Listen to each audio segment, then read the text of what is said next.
Halo,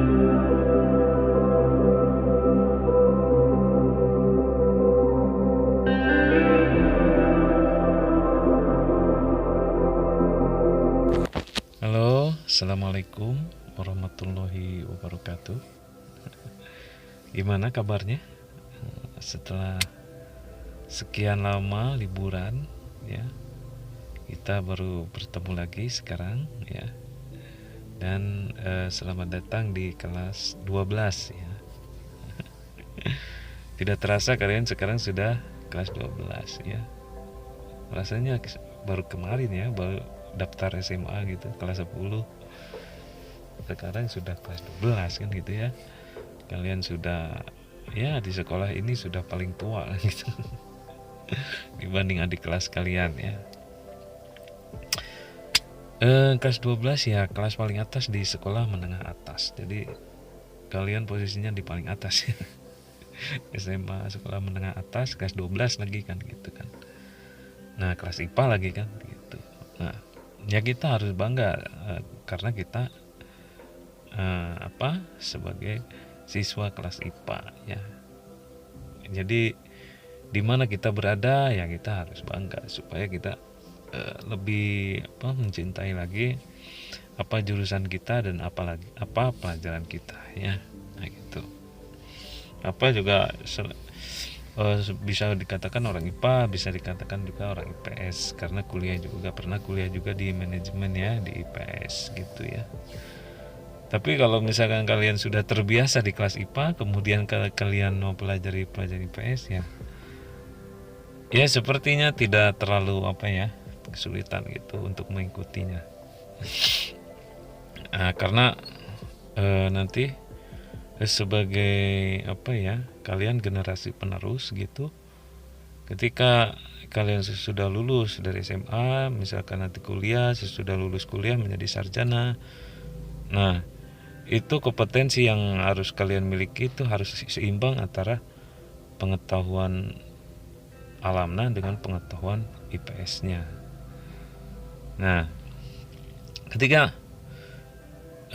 di masyarakat, terjun di masyarakat itu kita bercampur dengan berbagai macam jenis gitu, ya.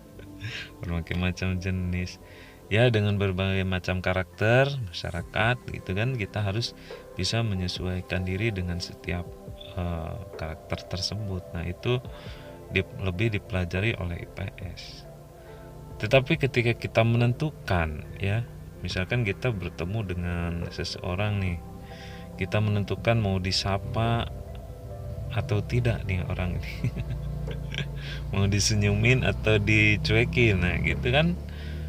Nah, ketika disenyumin, nah di situ ada ilmu kecerdasan emosionalnya, ya. Walaupun kita tidak suka ketemu dengan orang itu, ya kita harus tetap tersenyum atau kita jangan menunjukkan ketidaksukaan kita kan gitu menurut IPS. Nah, ketika menentukan kita harus tersenyum, kita harus bertanya atau kita cuekin aja. Nah, itu ketika menentukan sikap, ternyata yang bekerja adalah intelijensi, ya. Menurut intelijensi, kalau kita senyum, insya Allah orangnya akan enak hatinya kan gitu kan. Kalau kita cuek, orangnya akan gimana gitu kan. Nah, itu untuk menentukan sikap tetap ditentukan oleh intelijensi, ya. Kecerdasan, ya, sebetulnya kecerdasan itu kalau menurut sekarang kan berkembang. Menurut Daniel Goleman itu berkembang, ada kecerdasan intelijensi, kecerdasan emosional, kecerdasan spiritual kan gitu, ya. Tapi setelah pelajari semuanya ini menurut Bapak, ya, agak berbeda dengan ilmuwan yang sudah terkenal, nggak apa-apa, ya. Semuanya tidak ada sebetulnya tidak ada kecerdasan emosional, tidak ada kecerdasan spiritual. Sebetulnya kecerdasan hanya satu, yaitu kecerdasan intelektual sebetulnya, ya. Karena di saat kita menentukan harus bersikap, itu yang bekerja ternyata kecerdasan intelektual. Apakah kita menyapa orang ini dengan ramah, apakah kita tidak menyapanya, ataukah kita menyapa dengan biasa saja. Nah, itu semua ketika menentukan sikap itu ditentukan oleh kecerdasan intelektual tetap, ya. aku juga ingin tahu nih, dulu kan pelajaran IPS gimana ya, belajar IPS ya, kuliah IPS gitu. Ya di IPS juga ada pelajaran apa ya, ekonomi gitu ya, ada pelajaran sosial, sosiologi, nah gitu kan. Nah, salah satunya kita misalkan belajar ekonomi ya. Di ekonomi itu ada prinsip ekonomi ya. Kita mengeluarkan modal seminim mungkin kan gitu. Agar menghasilkan keuntungan sebanyak mungkin kan gitu. Kalau bisa, kalau sudah bekerja itu mengeluarkan tenaga sedikit mungkin tetapi menghasilkan uang sebanyak mungkin. Tapi kalau di sains kan kita diajarkan untuk 3 kali 3 9, 2 kali 2 4, 2 kali 2 4, jadi matematisnya pasti gitu. Ada lagi hukum kekekalan energi gitu ya, bahwa tidak akan ada yang berubah ya dalam keadaan apapun kan gitu ya. Jadi kalau di IPS kita diajarkan apa ya, untuk apa ya, pokoknya kita itu harus beruntung lah, harus menguntungkan, harus menguasai gitu ya. Kalau di IPA kita diajarkan untuk apa ya, untuk apa adanya kan gitu ya, tidak mencari untung kan gitu ya. Jadi proses juga harus sama dengan hasil ya. Kalau tenaga 9 ya hasilnya juga harus 9 kali. Kalau tenaganya 3 hasilnya juga harus 3 kan gitu ya. 2 tambah 2 harus 4 ya, jangan sampai 2 tambah 2 itu jadi 100 kan. Jadi tidak apa ya, jadi tidak sains. Nah gitu, saya berpikirnya tidak berpikir sains. Makanya sering terjadi apa ya, kerusuhan keributan, atau sering terjadinya apa, politik yang brutal gitu. Itu karena memang ada orang-orang yang menginginkan untung banyak gitu kan, dengan tenaga yang sedikit atau dengan modal yang sedikit inginnya banyak untungnya. Pikirannya bisnis gitu ya.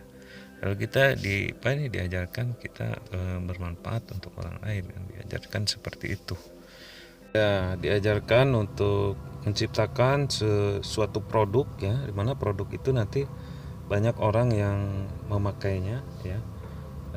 Jadi banyak manfaatnya untuk setiap. Contohnya ini penemu listrik ya.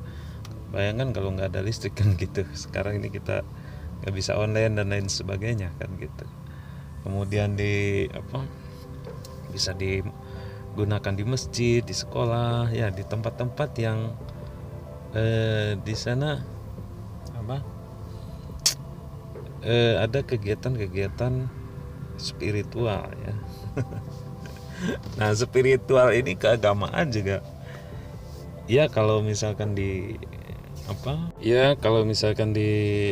compare ya, jadi tidak bisa ya dibandingkan antara agama dengan sains gitu ya. Karena kalau agama itu kan setiap orang bisa berbeda-beda, tapi kalau sains itu sebetulnya bisa mempersatukan setiap orang ya. Karena kalau sains itu kan ngitung ilmu pasti, misalkan ya 5.000 dan 5.000 dan 10.000 kan ya, itu kan saintis gitu. Kalau di agama kan beda-beda, ada yang agama Islam, ada yang agamanya Katolik, ada yang Protestan, ada yang Buddha, ada yang Hindu ya. Tetapi setiap orang walaupun agamanya berbeda-beda, itu sepakat ya, kalau 5.000 tambah 5.000 itu 10.000 kan gitu. Sepakat dengan sains, karena sains itu pasti ya, tidak bisa diganggu gugat lah gitu. Jadi jelas ukurannya kan gitu. Kalau agama spiritual kan setiap orang memiliki pendapat masing-masing, itu tidak pasti makanya ya. Nah, gitu. Jadi sebetulnya kalau sains itu bisa mempersatukan semua orang sebetulnya. Justru kalau agama itu aduh, perang di sana sini karena perbedaan keyakinan biasanya kan seperti itu. Makanya kita tidak boleh menjudge gitu keyakinan orang lain walaupun kita merasa benar gitu.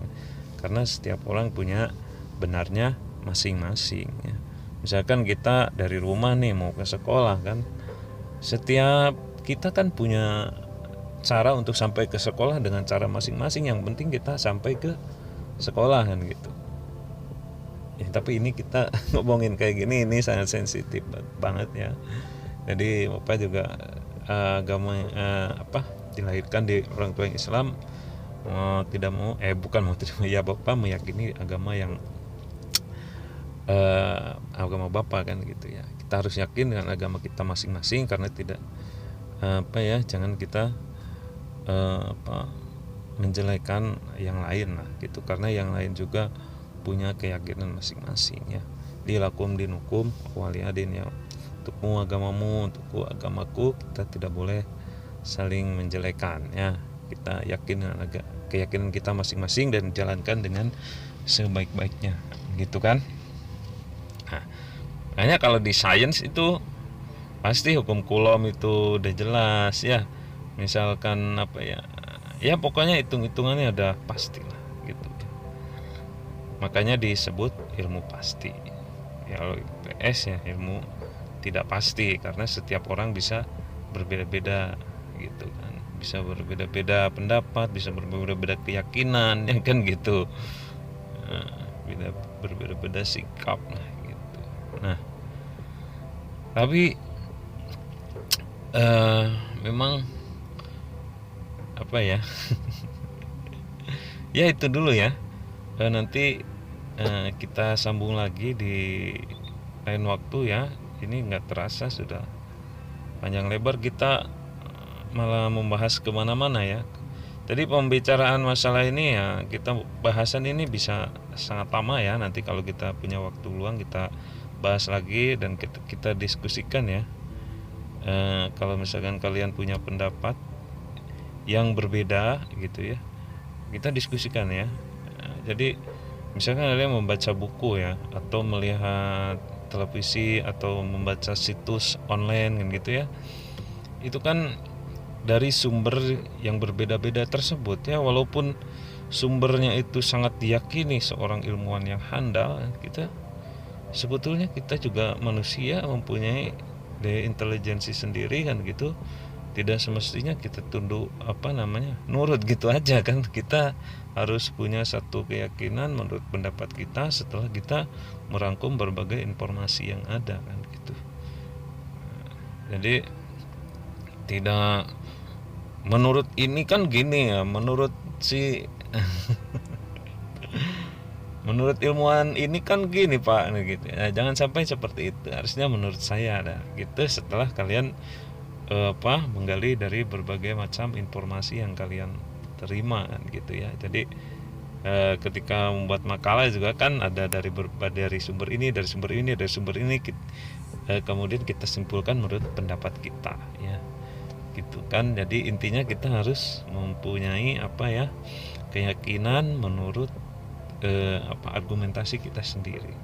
Ibaratnya kalau kita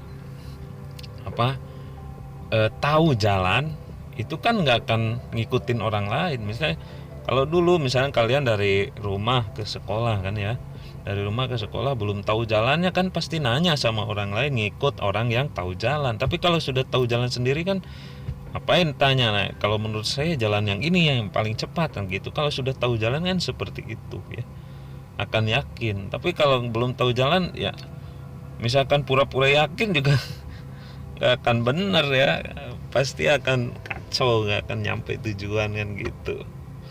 Jadi kita itu biasanya ya, kalau memang kita nggak tahu jalan yang ngikutin orang yang tahu jalan kan gitu. Kalau memang kita yakin dengan keyakinan kita, ya itulah namanya karakter ya.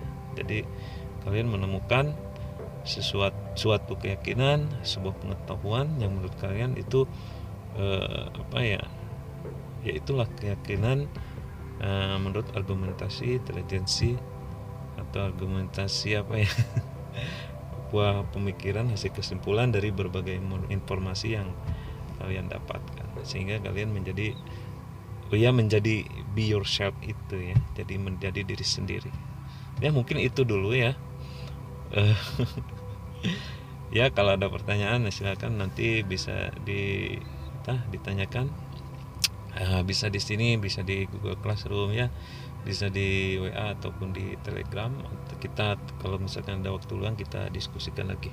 Ya itu dulu, mudah-mudahan bermanfaat ya, mudah-mudahan dimudahkan segala sesuatunya. Wassalamualaikum warahmatullahi wabarakatuh.